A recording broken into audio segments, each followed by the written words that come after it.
इन छोटे छोटे बच्चों ने अपनी हैसियत से ज़्यादा बहुत ही अच्छा प्रोग्राम पेश किया, तो इसके लिए हमारा भी हक बनता था कि हम इनको अपनी तरफ से कुछ इनामात से नवाजें। मदरसे के नाज़िम साहब ने इनको अपनी तरफ से कुछ इनाम दिया है। हम चाहेंगे कि इसको हमारे हज़रत मौलाना शमीम अहमद साहब अपने मुबारक हाथों से इन बच्चों को दें। मैं मौलाना से दरख्वास्त करता हूँ कि वो आकर अपने मुबारक हाथों से बच्चों के इनाम दें।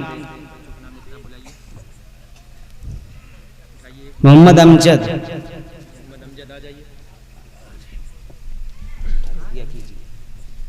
मोहम्मद साद,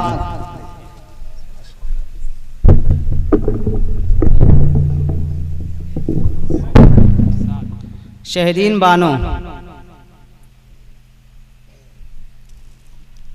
अरहमा बानो,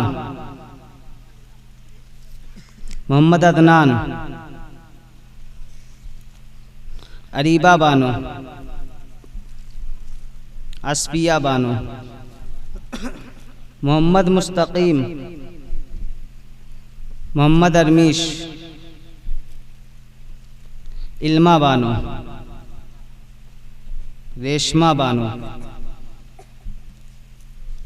फलक बानो, मिसबा बानो,